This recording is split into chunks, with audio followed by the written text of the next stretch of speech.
Hello, I'm Dr. James Bogash, expert in health and longevity and creator of Bogash Life in Balance. And today we're going to talk about one of those other studies that has a lot of moving parts to it and is being used inappropriately, I guess we could probably say. So I'm going to go over some of the details in the study and go over what I feel is the most important aspects of the study.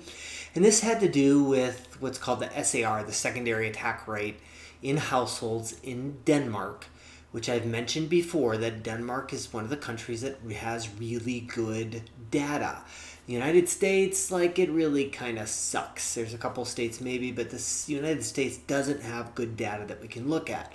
When we're able to look at some of the data, it's not quite saying what we think it does here in the United States. Well, maybe it's different human physiology in Denmark than here. Maybe, I'm not really sure. But this was a pretty large data subset, almost 12,000 households of people that had COVID. 11,937 of that, these were basically in the month of December. Of that, 2,225 were Omicron. So the rest were Delta. And when we're talking about secondary attack rate, it's how many people from the first, so somebody in the household is sick. It's not guaranteed that everybody is going to get sick in the household. We should know that by now, that this number generally has sat in the teens prior to Omicron. And that number's changed a little bit. Omicron is definitely running through society like a little bit of a tidal wave right now.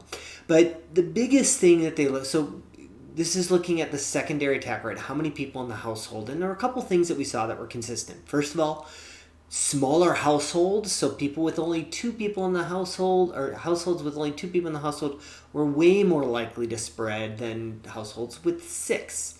Maybe they're just closer together. We can assume husband and wife, so that kind of makes sense there.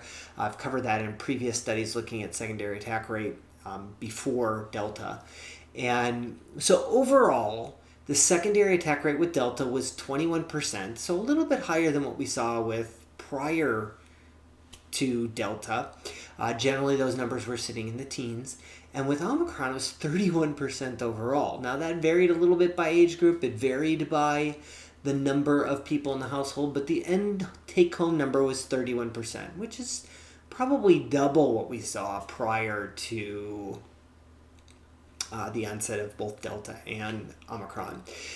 One of the things that was interesting is they actually looked at unvaccinated, the likelihood of, or the percentage of exposure in unvaxxed, in fully vaxxed, or people who were boosted. Now, this is where some of the details become important.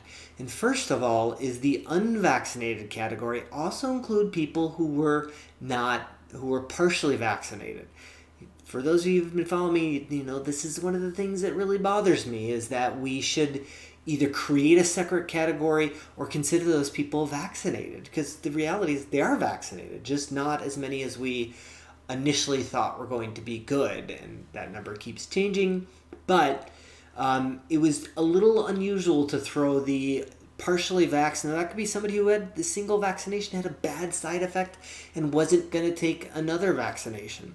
So in that unvaxxed group, there in Omicron, it was 29%. In Delta, it was 28%. So really not much of a difference between those two in a secondary attack rate in the household.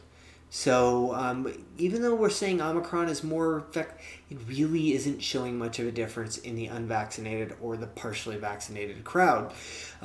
Interestingly enough, unless you could tease those apart, it's possible that, as some people have suggested, myself included, that the early stages of vaccination may throw off our immune system and leave us more vulnerable.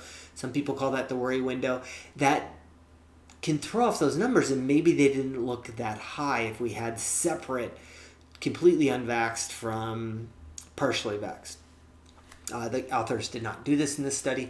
The other category, the fully vaccinated, also included the recovered people who had at least 14 days since they caught COVID.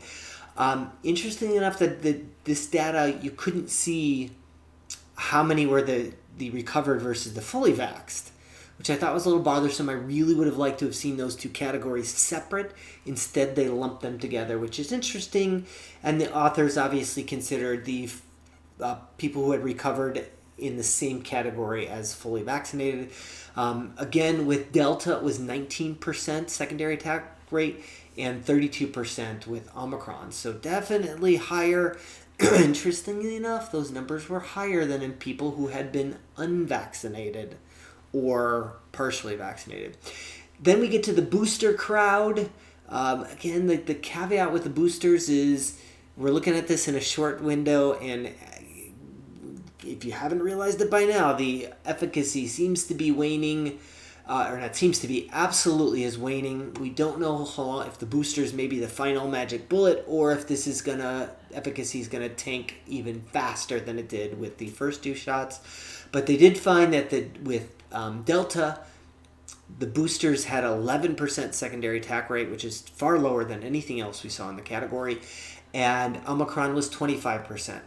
So really, in the scheme of things, these numbers were all not too far off. 25% versus 29% is not that far off in the scheme of things. It's maybe one more person in the household, if that. And that was basically it. Those couple things that really kind of bothered me. I would have liked to have seen the unvaxxed and partially vaxxed in their own separate category, and the fully vaxxed and the previously infected in their own separate category as well. I didn't design this study. I wasn't the one who did it, but I would have liked to have seen that in the results and really see how things panned out in that particular case. As always, I'll post a link to this particular study in the description. Make sure you like this video, share it with somebody who you think needs the information, and subscribe to the channel.